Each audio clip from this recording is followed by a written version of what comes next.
Buell Wesley Frazier is someone who needs hardly any written introduction to us. He was Lee Oswald's co-worker at the Texas School Book Depository. He made an historic drive with Lee Oswald to work on the morning of November 22nd. It's my pleasure to introduce Buell Wesley Frazier.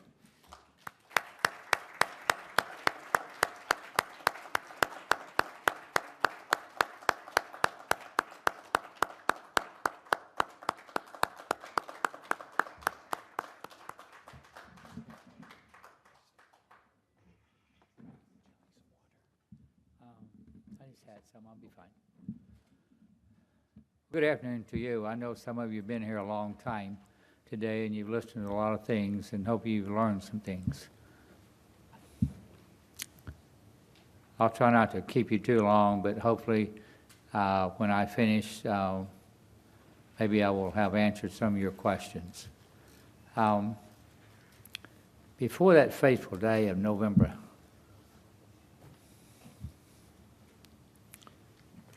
the 22nd, 1963. Very few people knew who Lee Harvey Oswald was.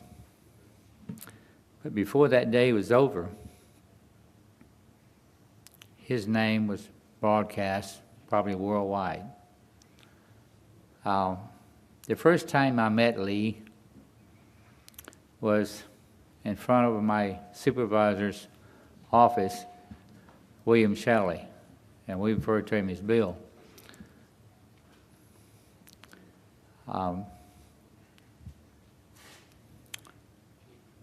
So he called me to his office, and when I got down there was a young man standing there, and he introduced me to Lee, and he said, Lee is going to be working with us. And he says, what I want you to do, and at that time I went by the name of Wesley, my middle name. He said, Wesley, he said, I want you to teach Lee how to fill orders as well as you. And I said, well, I'll do my best. Well, for a couple of days, Lee was just like my shadow. Everywhere I would go, Lee was there.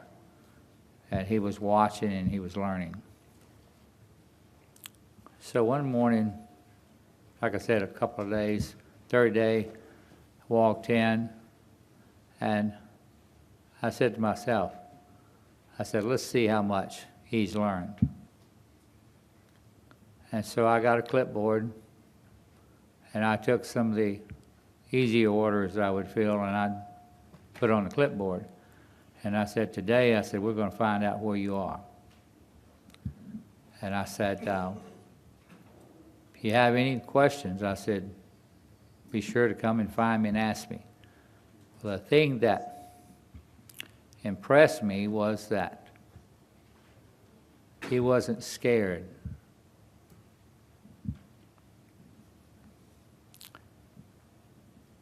He took the clipboard and he says, fine, I'll see what I can do. And Lee was a very quick learner. And I enjoyed that. I guess that's the teacher in me. Over the years, I've had the opportunity to teach people in different types of employment. Lee was a great worker, always on time, always looking for something to do. And I always told him, I said, if you finish the orders on your clipboard, you come find me, and I'll get some more for you. Well, if you think, probably in your own life, if you've worked with someone, how many people have that attitude, that kind of energy? I guess, as I look back over the time, I think I was very fortunate.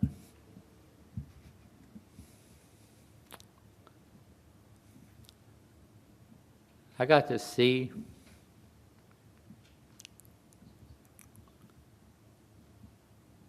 a side of Lee Oswald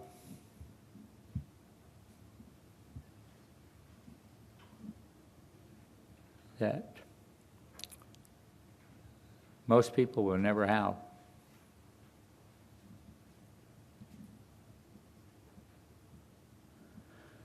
When you read about him, all you hear is terrible things.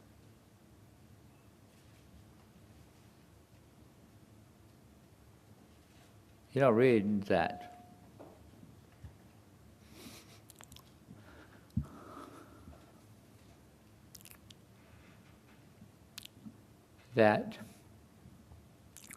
Lee was very good with children.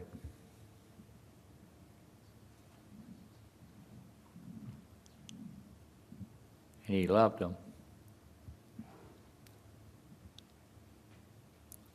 And you say, well, how do you know that? Well, I was living with my sister and her husband at that time with 3 little girls. And just listening to them talk about Mr. Lee.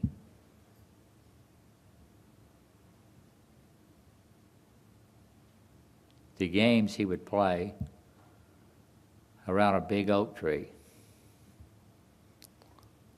And by the way, if you ever have the opportunity to come to the Dallas-Fort Worth area,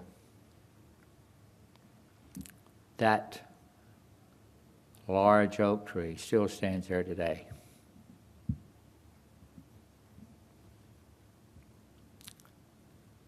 It stands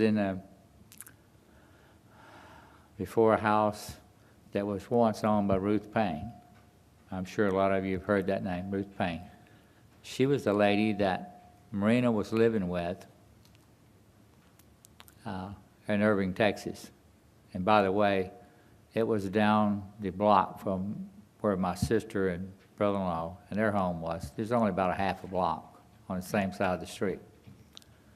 And a lot of the children in the neighborhood, that was a place they would congregate in the afternoon, especially on Friday afternoon, because that's the day Lee would ride home with me. And by the way, how did that start? Well, when Lee first started there, I found out from talking with him that his wife lived in Irving, Texas. And I said, that's interesting, because I said, that's where I live currently. And he told me the address of where his wife was living, and I said, well, that's right down the street from where I live. I said, would you like a ride out to Irving? And at that time, I didn't know that he was living in a rooming house in Dallas on Beckley, and his wife was living with Ruth Payne. I heard my sister talk about a woman that was living with Ruth Payne that had a child, and she was pregnant with a second child. But as things progressed and I worked with Lee, I found out that that was Lee's wife. So very quickly, he and I came to agreement. He asked me, he says, would it be all right if I ride home with you? I said, sure, you can ride home any day, anytime you want to go. I said, I have to go out there every day. He said, well, you see, it's only going to be on the weekend.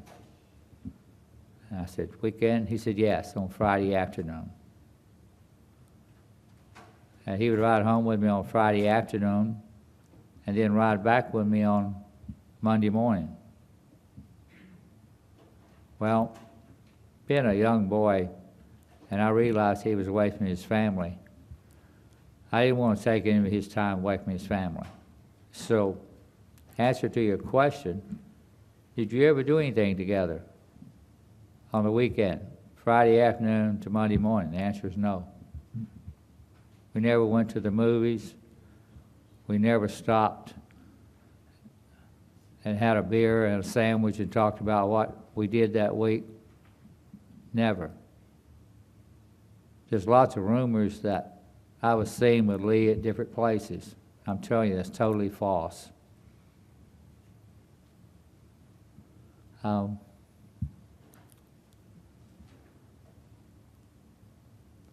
As I said, Lee was an excellent worker and a good person.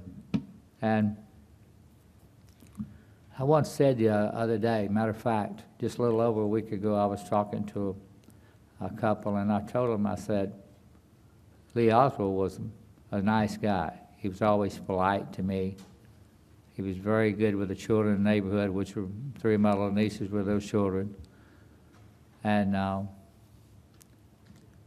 if you'd ask Lee a question, he'd always answer you. He's very polite and answer you.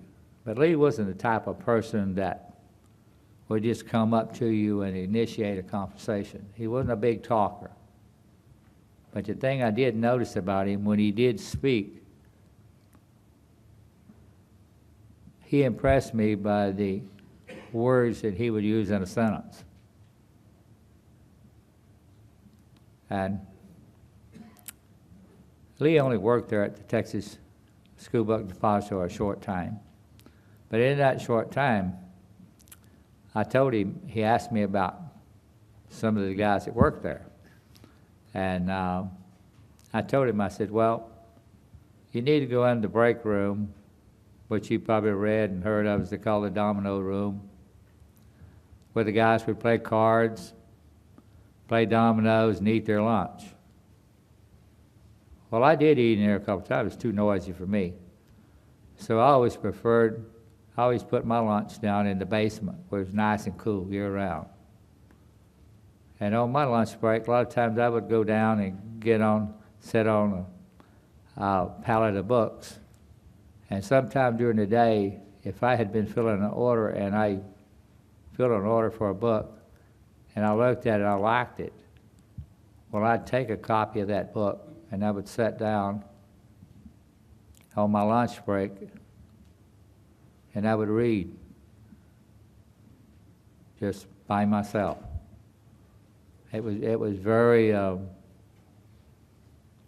soothing and relaxing, because while we were working, it was fast-paced. And getting back to what I said that Lee was, I thought, quite smart, was that back in those days, we didn't have the technology we have today. Where if you work in a distribution center, that's what they call them now, instead of warehouses, they're distribution centers, you get a printout, an order, it tells you exactly where the product is. Back in those days, was just the beginning of the computer era. We got the printout. The orders came off of a printer, much like they do today, but there wasn't any location of where that textbook was. So therefore, you had to be a fast learner, and you had to remember things, because you couldn't afford having someone take you around and show you where everything was. And Lee did a fantastic job in that. Like I said earlier, not to be repetitious, he learned very quickly. And it was a pleasure to teach him and work with him because he was such a good worker.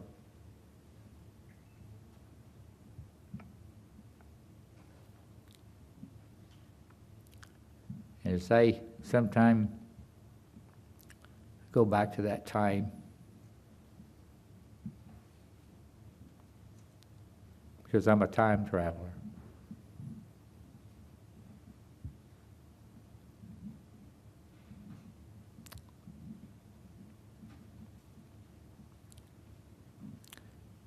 And if I could go back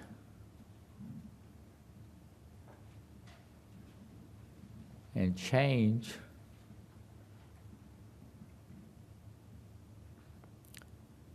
that day,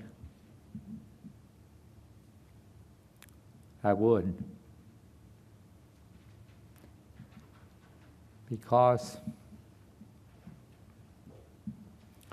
that tragic day, for ones of you sitting in this room are old enough to remember, November the 22nd, 1963, we lost our president. We lost a policeman by the name of J.D. Tippett.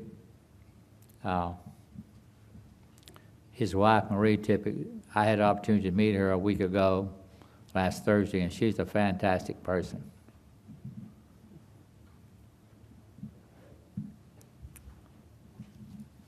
A wonderful personality.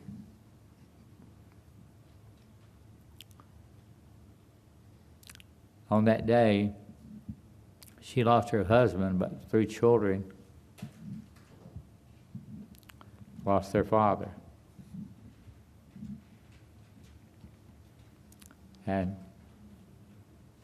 this tragic day in November 1963 has impacted many people's lives.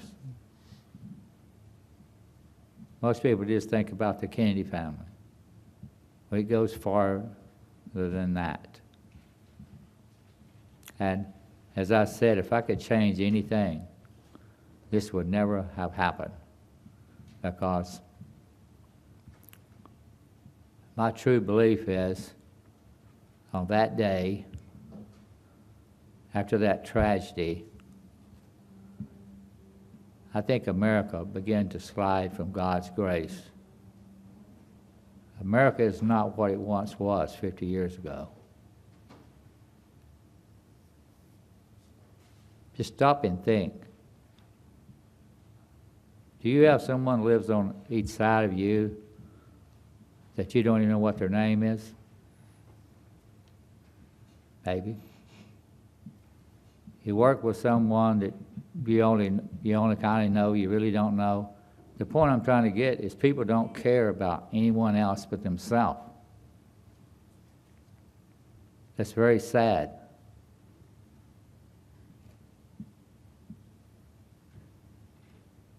Where is America going? The way we're going now is not good. But there's enough of us alive that we can teach our grandchildren and that, hey, it has to stop somewhere. America can once be great again. And you know, talking about this, John Kennedy said in one of his speeches, he said, ask not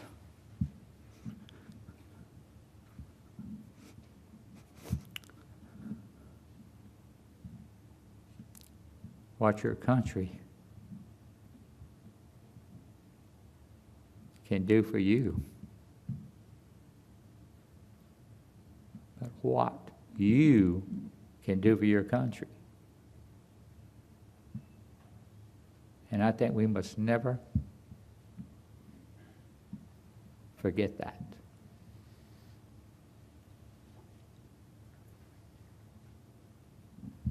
Mr. Frazier, when we met with you improbably on the 11th floor, we turned a corner late last night, and my friend Bill Simpich was with us, and he asked you to relay, if you could just describe the part of your experience on that day, or perhaps the next day, which related to Captain Fritz and your infield rifle. Yes.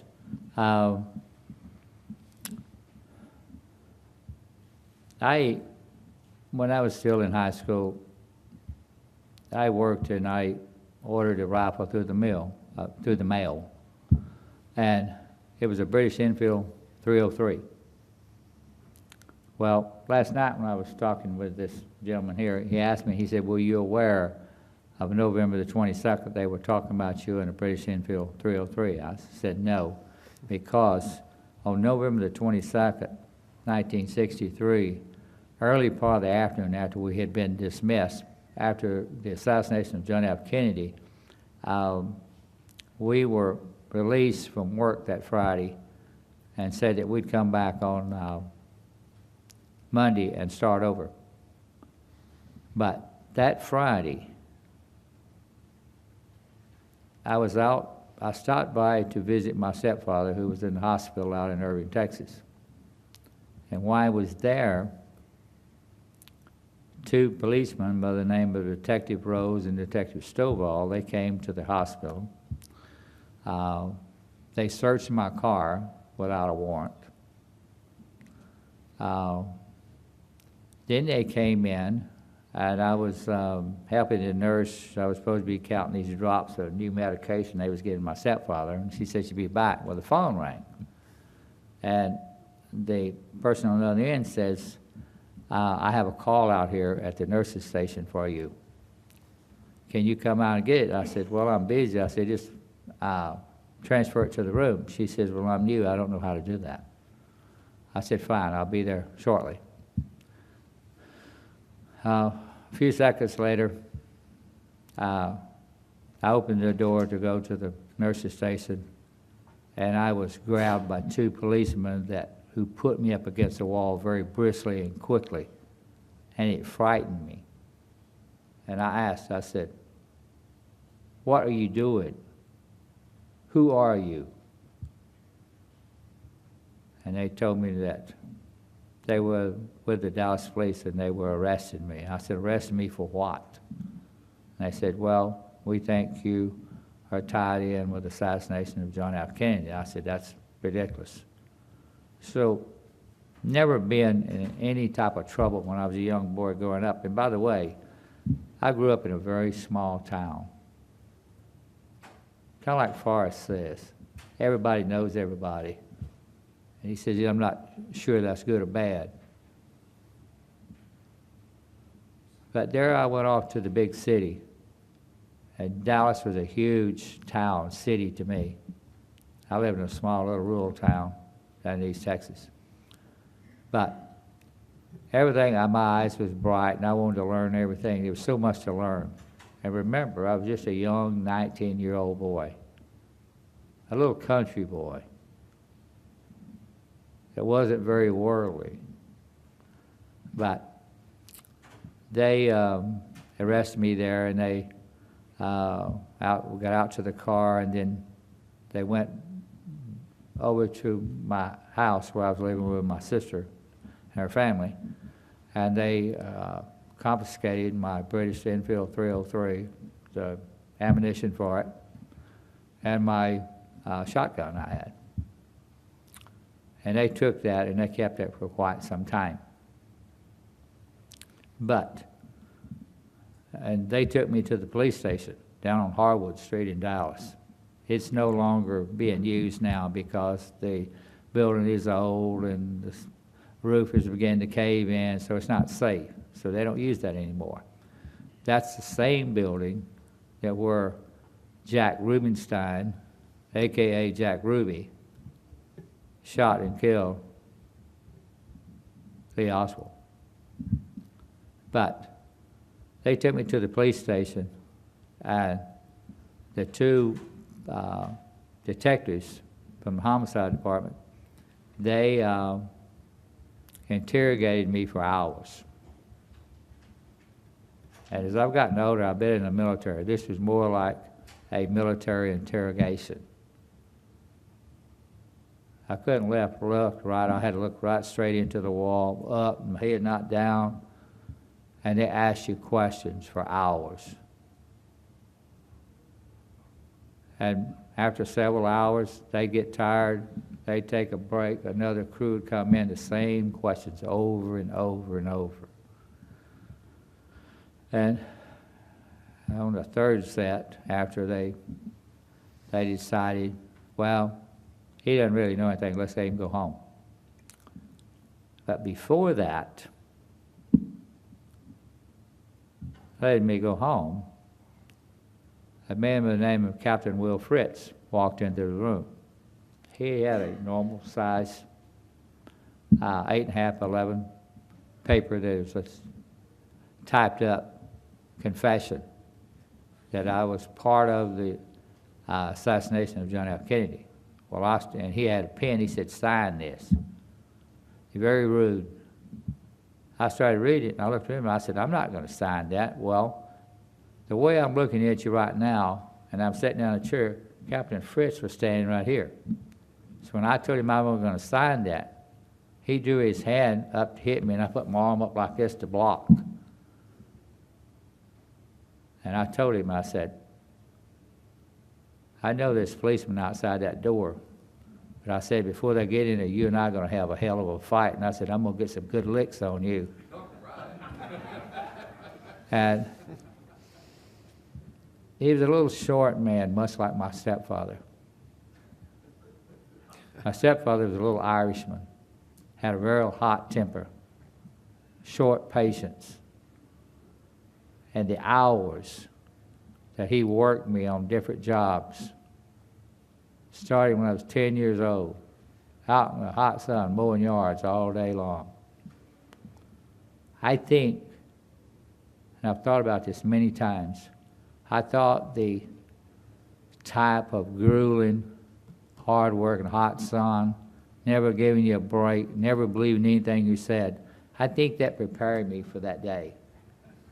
I don't think Will Fritz ever ran into a young boy that was so determined, because he wasn't going to tell me or make me admit to anything that I didn't do. And you know, sometimes when you're growing up and you go through things and you ask yourself, well, why is this happening to me? Well, I think there's always an answer. Sometimes you just have to be patient enough to figure it out. But getting back to that day, November the 22nd, you can read all kind of reports. They did let me go home. They started home, and I think this was all a game. Because my sister and I, had come down to the police station, they were taking us home back to Irving. Well, we got, if ones of you have been out to Dallas and you're familiar with Stedman's Freeway, 35E, we were going out to about Inwood, Mockingbird, and they got a call and they said, bring him back. So they got back and they interrogated me a little more. The thing is, the two detectives that first arrested me, Detective Rose and Detective Stovall, they pleaded with Fritz that this kid is squeaky clean. He's told you everything he knows. He didn't know anything else. But Fritz wouldn't believe that. But so when they brought me back, they fingerprinted me, they did a mug shot, a lie detector test, all that. But they won't admit they did any of that. But they did. Now, I'll tell you, like I tell anybody, I know there's good policemen out there. But all it takes is one bad one in a barrel, just like apples, to ruin the whole department and give it a bad name. When I see policemen today, I don't do anything ugly to them or go out of my way, but I just don't trust them. Now, do I have the wrong attitude? I don't know. But I think if you'd been put in that situation when you were a young boy, 19 years old, and treated like public enemy number one by people you didn't know, I was frightened and I was scared. But I'm so thankful that I had the strength and the integrity to not let him push me and make me say things that was wrong. Yep.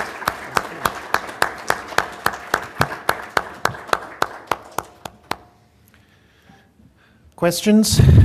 Jerry? First of all, people, thank you so much for coming. And I know this is the first conference you've ever come to, and we're so grateful. But I'm sure we all know the package that you described that Oswald brought to work that day, and your sister described it in a similar fashion. And I understand last night somebody asked you straight out, do you believe that Oswald brought a rifle to work? And you said no. And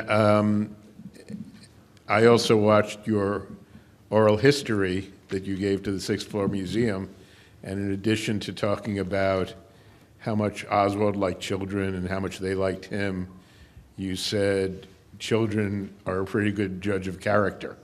So I'd like to ask you if you believe that Oswald killed Kennedy. I've had a lot of time to think about that. And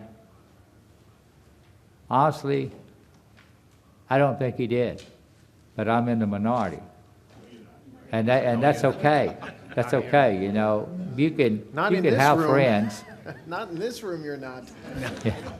You know, you can have friends, say like 3 or 4 of you that work together, you go to the ball games or whatever together. You know, you're not going to agree on everything 100%, but yet you're still friends. You have something that bonds you and holds you together. I've been asked that question many times, and I've never been able to make myself believe 100% he did that. Pat Spear? Thank you for coming. I've always been curious about what was the atmosphere in the weeks and months afterwards. Like, you had doubts. Harold Norman, in an interview in, I think, the mid-'70s, said he never really quite believed that Oswald did it. Did employees at this book depository express skepticism about Oswald being the shooter Well, at the time? Well, when we came back on Monday morning, and for several days, we were all in shock because we couldn't believe that someone that walked among us and worked with us would do such a thing. A lot of people just didn't believe it. You were back to work on the Monday, the first Monday, the next? Yes. Really? Yes, we were released, because if you go back, November the 22nd was on a Friday. Yeah.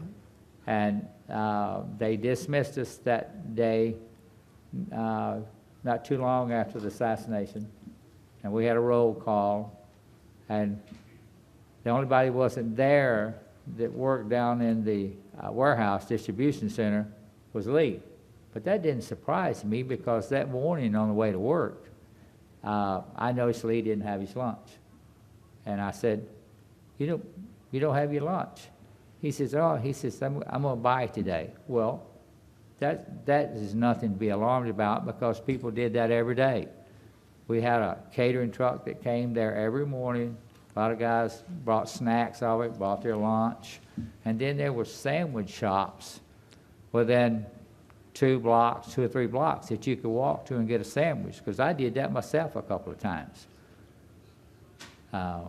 So there's nothing unusual about that. And as far as the package that morning, I only looked at that package. I just glanced at it in the back seat, and I asked Lee when I was getting in the car, because he already had walked down from Miss Payne's house and put the package in my back seat.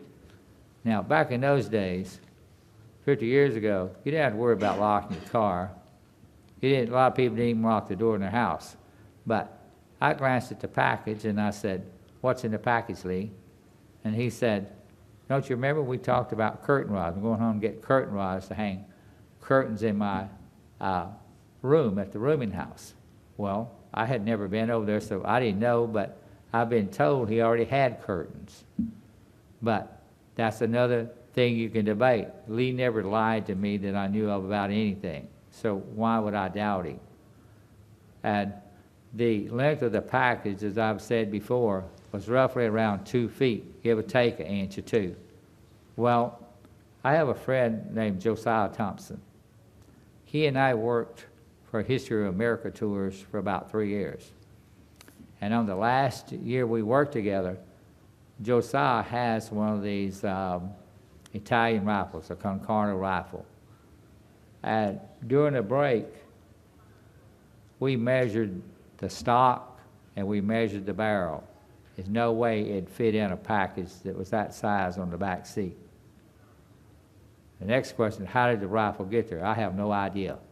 But Lee did not take a rifle with him that morning. Paul? Yes, Buell, we met last night in the Yes. suite. I was 21 on Friday, November 22, 1963, living in Washington, where I live now. Yes. I watched Lee Harvey Oswald live on television on Friday and Saturday. even though I was in shock, because John Kennedy was my great hero, I remember that I had no hostility towards him at all. I now realize that he was telling the truth. Go ahead. Yes. Mr. Frazier, just a very simple question. You said when you were brought back to the police station the second time that you were fingerprinted and also subjected to a polygraph test. Do you happen to know what happened to that test, the results? No, sir, I do not. Okay. I know people have asked about it, and they've denied doing any of it. Go ahead. What explanation did the police give you for singling you out and subjecting you to all the interrogation? Why you as opposed to anyone else? Well, that's a good question, but if you stop and think, Mr. Shelley introduced me to Lee. He worked very closely with me. We worked very close in the warehouse. I'm sure if Lee would have been there, stayed there, this hadn't ever happened, this tragedy never happened, he'd have been able to go to any floor like I could. I could go to 7 floors and pull textbooks. But he was only pulling textbooks on the first floor, which were in the bins, loose, like you need 3 books. Or he'd go up on the 5th or 6th floor to get cases that he needed.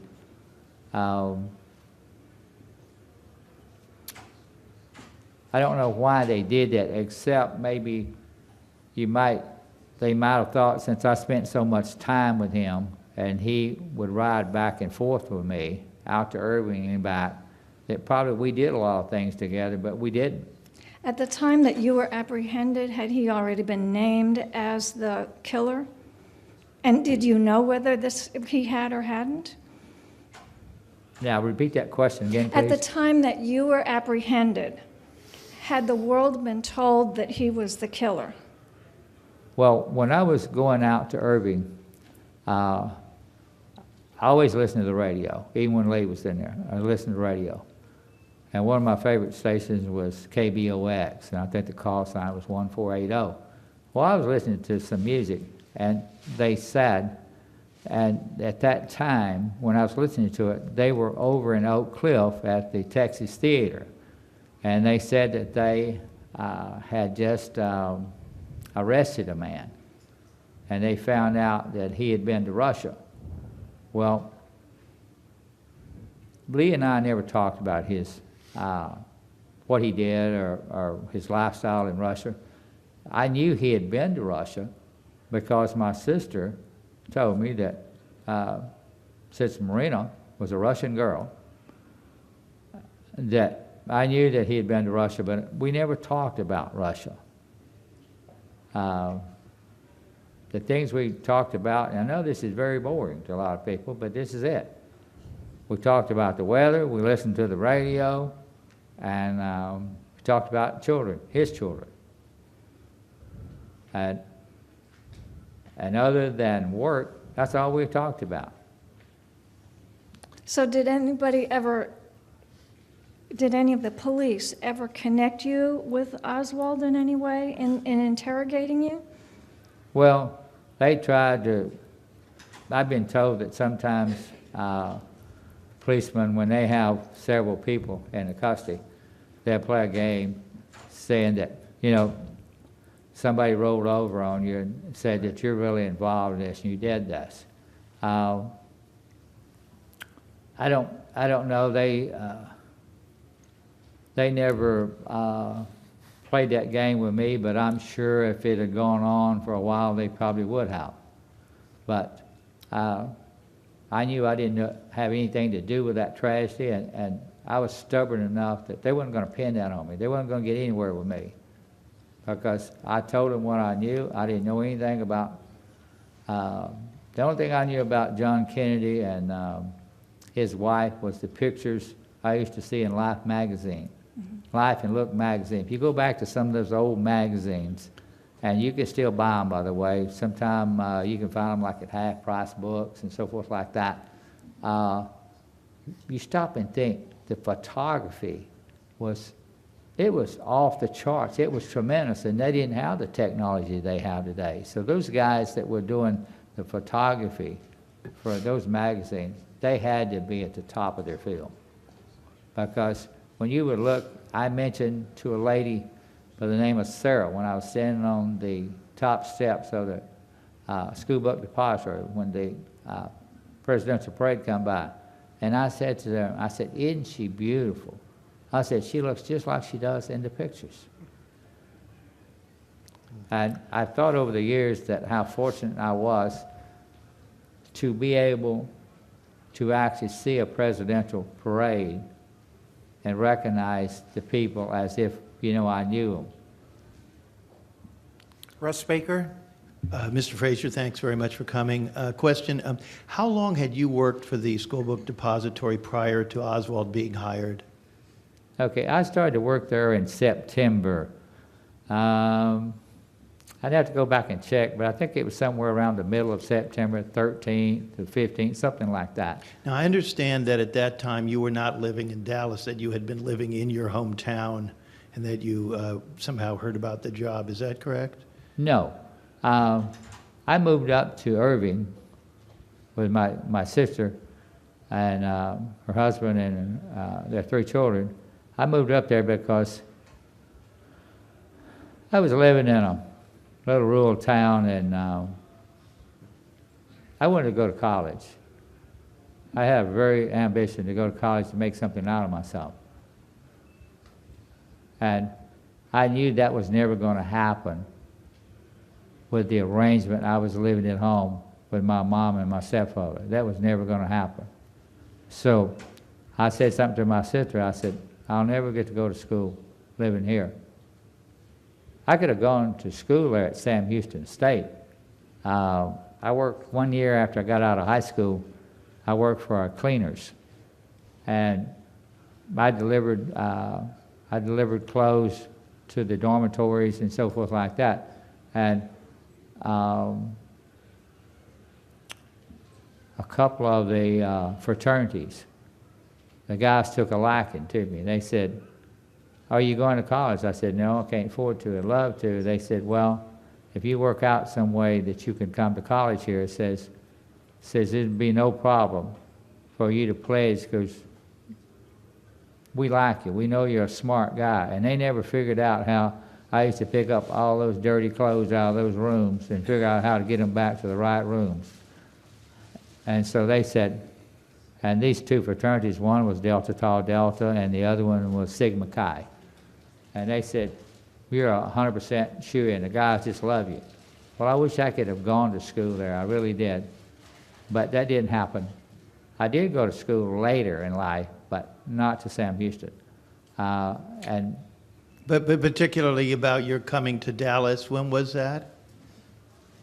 I came to Dallas. I came to Dallas in the late summer of 1963. Okay. I hadn't been there very long. I believe when you're looking for work, you have to help yourself. You can't sit on your backside and expect somebody to do it for you because it ain't going to happen. Now, there's ways of finding jobs, and one of the best ways to find employment is if you have friends. Well, if you move into an area and you don't know a lot of people, you don't have very many friends to start off with, so you have to get out and beat the pavement. And I did that. I went in so many places looking for jobs, filling out applications, I can't tell you. And nothing happened. And so there was this little small employment agency down on Shady Grove Road. And I had noticed it going by it. So I said, I'm going in there. And I went in there and I talked to the person. Matter of fact, they did TV repair, radio and TV repair, and they had a employment agency. Well, I filled out the paper and the lady liked me. And the next day after I was in there, she called over to my sister's house and she said, and talked to me, and she said, are you still looking for work? I said, yes, ma'am. And she says, I have I have a opportunity for you, but it's over in Dallas. She said, would you mind driving to Dallas every day? And I said, I can drive to Dallas. So she sends me over to Texas School Book Depository, and I was interviewed by Mr. Roy S. Truly. And Mr. Truly interviewed me, and he liked me, and he said, I want to tell you, he says, this is hard work. And I looked him in the eye, and I said, hard work doesn't scare me. I said, I've been doing it all my life. Did you know Jack Kaysen at all? No, who? Jack Kaysen, the president of the Texas School Book Depository Company? Mr. Kaysen? Yeah. I didn't know him real well, but I knew who he was. His office was up on the second floor. And sometime I used to go up there. I'd be filling an order, and I'd go to my supervisor, and I'd say, Mr. Shelley, this doesn't look right. And so he listened to me, and he said, well, go up there and see the girl that put the order in the computer and talk with her about that. And I ran into Mr. Kaysen, and he would speak to me, and I would speak to him. But as far as actually sitting down and say like the lunchroom and having a soda and chatting with him a few minutes, that never happened. Sure. But I did know who he was. His wife, Gladys, is on record as saying that it was a seasonal business and that they normally would have had very few employees after they filled the orders for the fall semester, and that in that period of September, October, November, they normally let people go. Do you know anything about that? Yes, I've heard that, and I've worked in the textbook business other than there, and that is true. They do hire people for the summer months, but usually after the heavy shipping season, they just go back to the regular crew. But that year was an exceptional year. The orders came in late, and they were heavy, and we was working a lot of overtime because my sister used to go down and she'd have coffee with the ladies in the neighborhood there where we lived, and that's where she met Miss Payne. And Miss Payne was asking, she says, does anybody know of anybody doing any hiring? And my sister said, well, my brother's working a lot of overtime. Says, I'll ask him. And she asked me, and so next morning I went in, and I asked Mr. Shelley, and he asked Mr. Truly, and had to go up to see Mr. Kaysen. And so they said, yeah, if you know somebody that's looking for work, send them by. So I told my sister, I said, well, tell Miss Payne, whoever is looking for a job, they can come by and fill out an application. I did not know at that time they were talking about Lee. Sure. As far as meeting Marina, I've never met Marina. I've never talked to her in my life. Thank you very much. Thank you. Mr. Frazier, you seem to have a good judgment of people, and you have a positive opinion about Lee, as we all have, I think, after your testimony. Do you know Charles Givens, and what is your opinion about him? Was he trustworthy? Did I understand you to ask about Charles Givens? Yes. Charles Givens was he was the man that worked there. Charles was a good worker. I've been told, I don't know this for a fact, what I'm going to say is hearsay. I've been told that Charles, after I left the Texas School Books, some years later he died from alcoholism. But as far as Charles, he never gave anybody any problems. You know, there's just a small group of us, and we depended on each other. You think he's trustworthy when he gave his word that he saw Oswald, for instance, at the elevator? Say again, please. Do you think when he was telling about where he saw Oswald at the 22nd of November, do you believe that he is telling the truth, that this is a sort of guy who would... Yeah, what did he say? I don't know. Can you tell me? Can you tell me what you're asking a question about? Givens originally said he saw Oswald downstairs, and then he later changed his story. He said he went back upstairs for his cigarettes, and there was Oswald lurking around, acting very strange. But there was, you know, his original story was that he saw him downstairs, and there were 6 other people that saw him downstairs. And he's the last man who saw Oswald on the 6th floor. Well, I know Lee was up on the 6th floor that day, but as far as having him chained to me and know where he was going every minute, I don't have any idea. I did see him. He was the only person that put Oswald upstairs, and there's good reason to believe that he lied. Well, you know, you hear a lot of things, sir. I can't tell you whether that's the truth or not, because I don't know. Jim? Yes, Mr. Frazier. Do you know what time the confrontation between you and Captain Fritz occurred? No, sir, I don't. Okay. I know it was a long time after those two detectives to switch off. You know, that went on for hours, and I remember asking them, could I have a glass of water? And they said, well, we'll have to check and see if you allowed any water. Nice. Would it have been in the evening? Yes. In the evening. Yeah, it had been some time because they arrested me in the afternoon, and I was there. Those two, Detective Rose and Detective Stovall, they worked me over real hard for 2 hours or more, and then they'd trade off, and another group would come in, and they did the same thing as I said earlier. And this went on for hours. And what was the time that you were first arrested? Well, I don't know the exact time. I know it was in the early part of the afternoon. Okay. And they arrested me over at the hospital, as I said. Right. Did you know Billy Lovelady? Bill Lovelady? Did you know Bill Lovelady? Yes, I did. Billy Lovelady and I were very good friends. Matter of fact, we worked, I know, 2 jobs together. Worked a job together after the Texas school books. Billy, unfortunately, he passed away up in the Denver area. He's working for Vincent Pipe and Supply. They opened up a new pipe yard up there, and he wanted me to go up there with him. And I said, Billy, I said, I've had my hand at shoveling snow before. And I said, they get a lot of snow up there. I said, I'm not in the mood to go shovel snow. I said, I like you. I'd do anything for you, but I said, I'm not going to Denver. Go ahead. Go ahead. Lewis Wolf, I wanted to ask you, you talked about Ruth Payne a lot. You know, she has a quite interesting career. She, after 1963, some 16 years later, she showed up in Nicaragua during the Sandinista Revolution, and I have a friend who grew up in Dallas and recognized her, and she showed up in this community meeting acting very strangely, as if she was a friend of them, of the Sandinistas.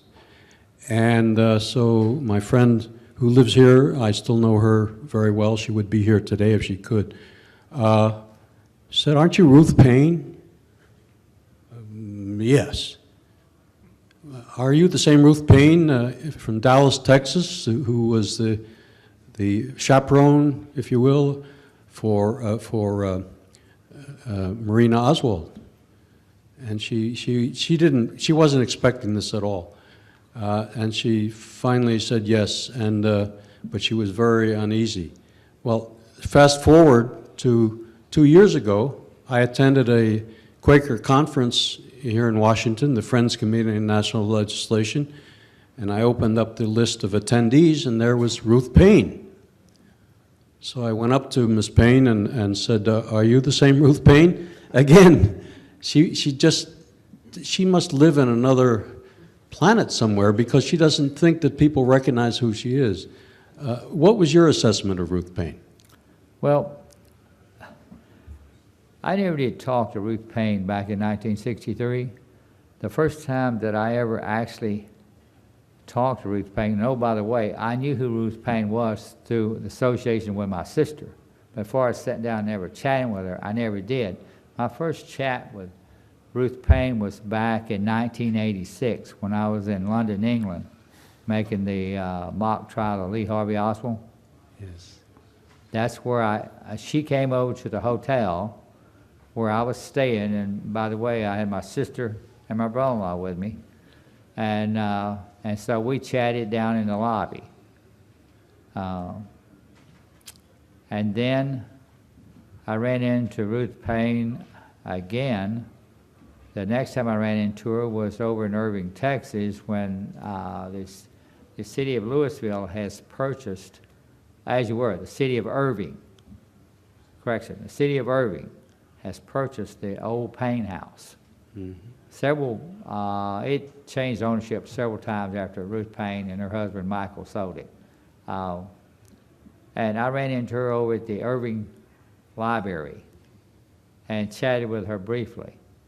But as far as really knowing a lot about Ruth Payne and where she goes, what she does, I have no idea. I really don't. I know her when I see her, but as far as really being close friends or really knowing her, I don't know the lady. I believe she lived in St. Petersburg, Florida for a number of years. I think she was a teacher there. And ultimately, I believe, I understand, and it's possible I'm mistaken, that she became estranged from her adult daughter. And I've read that her daughter made statements which were not corroborated, but which were intriguing to the effect that she felt disdain towards her mother for things in which she was involved. That's what I recall. Go ahead. Thank you. Thank you.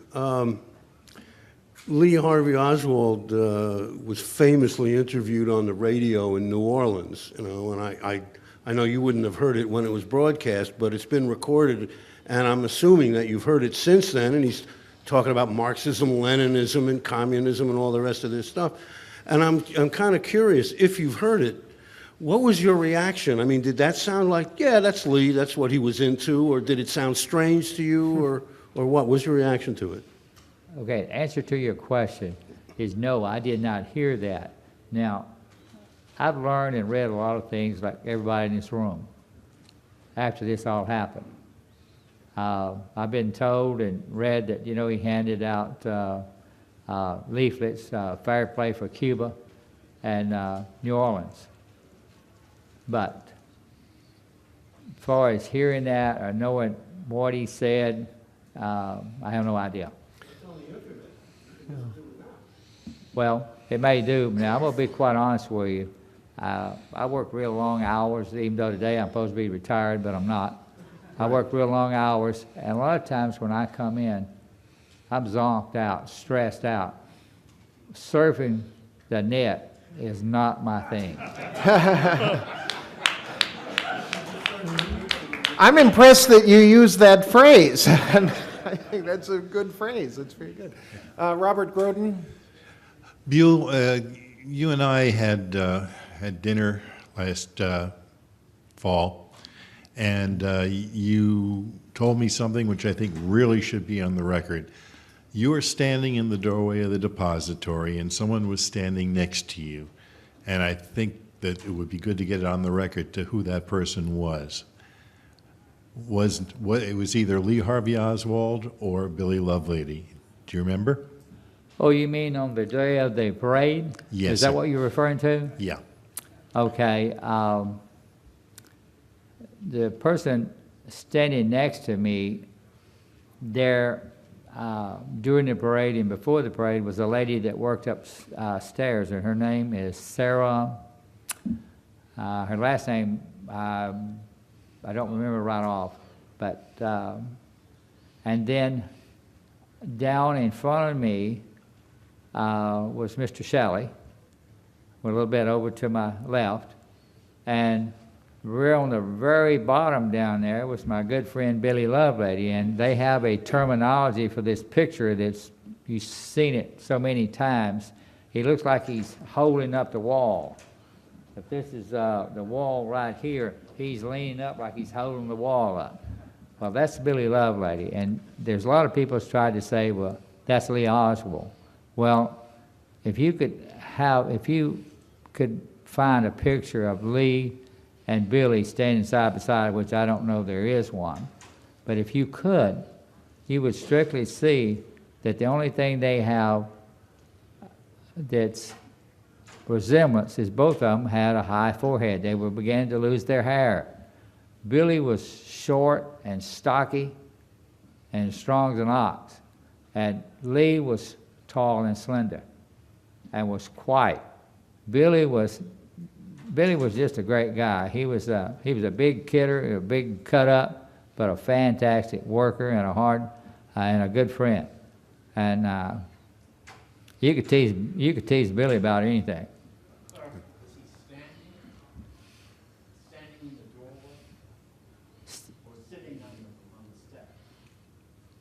No, Billy was standing down at the bottom of the steps there in that famous picture where you see, can someone help me? What do you call James that? Algen's. It's the Algen's photograph. Yes, that's it.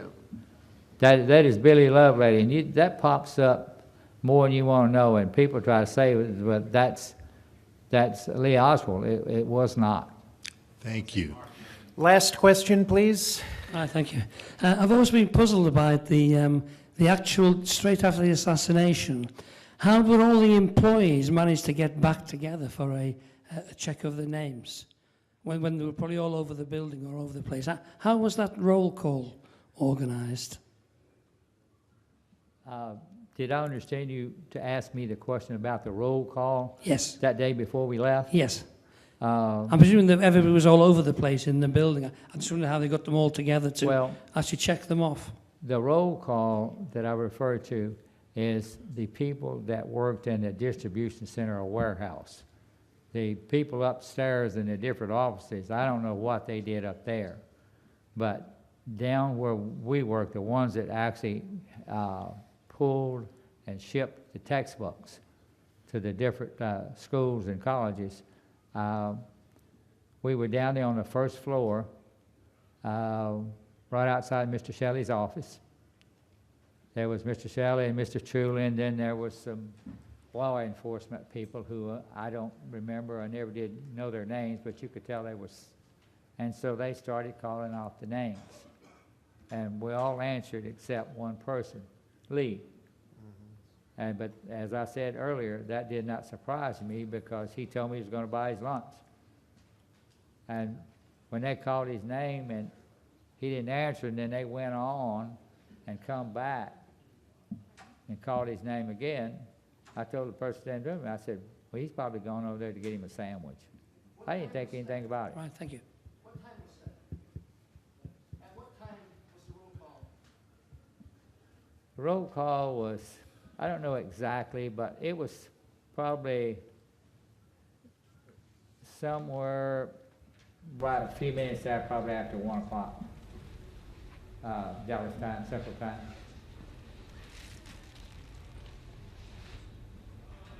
I think that's it. Let's thank Wesley Buell Frazier for being with us.